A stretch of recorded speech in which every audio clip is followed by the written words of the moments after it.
Realtree's Midwest Whitetail is brought to you by Cabela's, Cuddyback, America's Best Bowstrings, Drake Non-Typical, Easton Arrows, Frigid Forage, Fuse, Grizzly Coolers, and Realtree. So November 26th, we haven't hunted since the buck blizzard. I'm gonna check the cutting link system that we put out. I got 8 cameras put out, and I'm gonna go check the home camera and see what we got to hunt.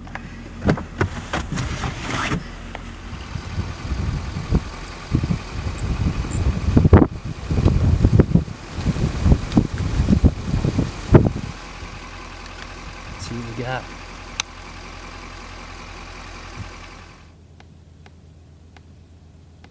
So that's us.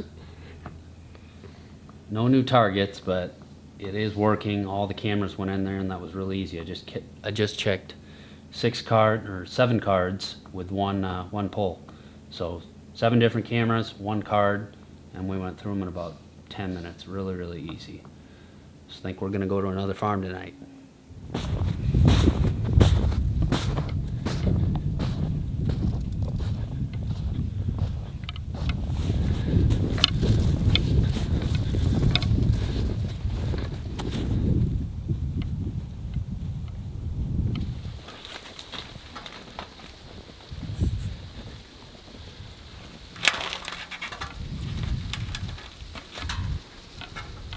This is the first bow hunt of the year. I've actually hunted out of a blind. I think as time goes on, I know as I get a little bit older, I'll do a little bit more, but first hunt of the year out of a blind, and it's so cold that it's not necessarily why we picked this spot. I had this blind set up, the wind's perfect, we got food here, everything's perfect to hunt this spot, and there just happens to be this redneck here, so I'll take it. I mean, it's definitely comfortable.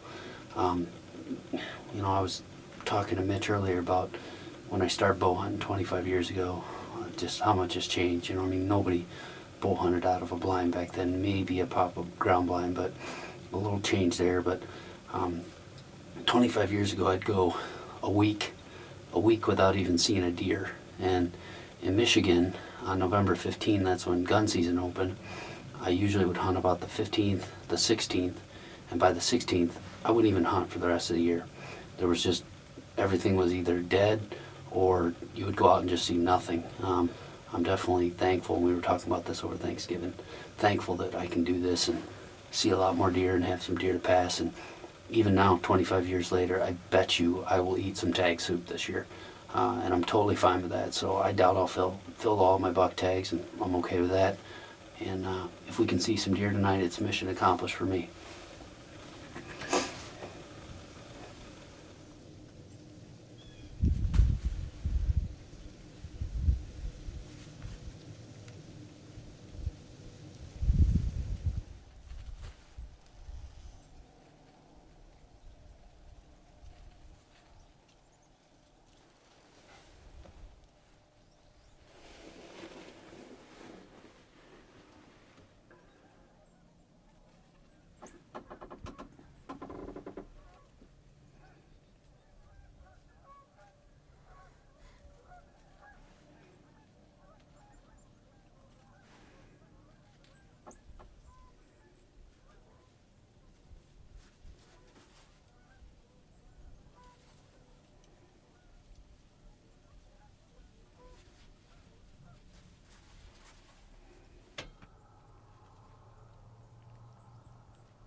So what we're going to try and do, and what I'm hoping for, is that as time goes on, these deer are going to get more concentrated into areas with food, low pressure, and really good thermal cover. And that thermal cover is oftentimes really overlooked, and that's why I plant shrubs. I've got a lot of cedars.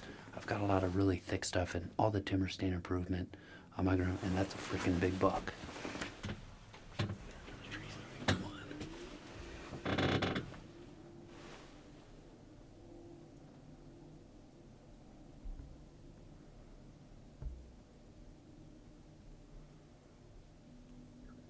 That's a path that we hung a stand off of this summer.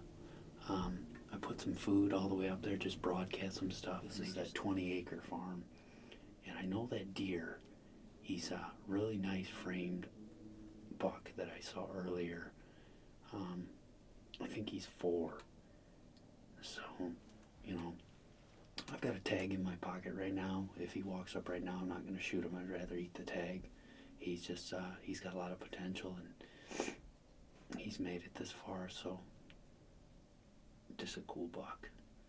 As we were closing it out, I looked right over Mitch's shoulders as he's shivering, and a really nice buck actually came out. He's, I don't know, just guessing, probably, hold on. So I looked over his shoulders, and a really nice buck was...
So we're back, we're all thawed out, and I thought it was going to be a really slow hunt tonight, and it ended up picking up right at the end of dark. So this is kind of a situation where we did some segments over the summer on the TSI. It's a very small piece of timber.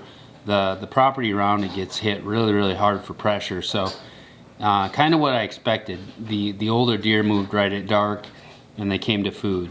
So they were probably bedding in my timber stand improvement that I did in all different directions throughout that timber, and we were just on the north edge of it. So I guess for the rest of the season, my goals are to hunt. Obviously food, I'm gonna do everything I can to keep the pressure off of my ground. In this farm, there's nothing I can do about it. The pressure's really, really high, so I just gotta just figure on the deer moving a little bit later, and that's what it is. So I was just gonna show you on a map right here the situation, what we were hunting. So tonight, it was really simple. I've got these two fingers of timber here. It's kind of a block of timber that I did a lot of TSI in, and even the river bottom is just nasty thick trash down in there. So it's flat, but it's got lots of drop trees, junk trees that I took down, and then all these ridges they can get out of the wind, and they came out of here tonight.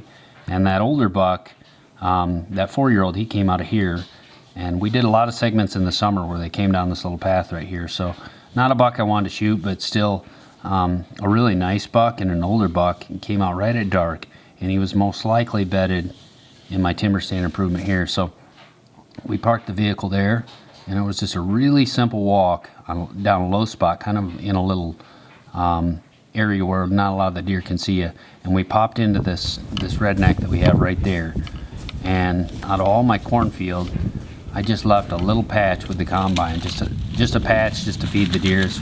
You know, if things worked out perfectly, I'd be maybe picking that deer's sheds up this spring, but we popped in right there and blew our wind back towards the car. So that entrance was perfect and the exit was perfect getting out, and that corn that was left up, it isn't so much even the food right there.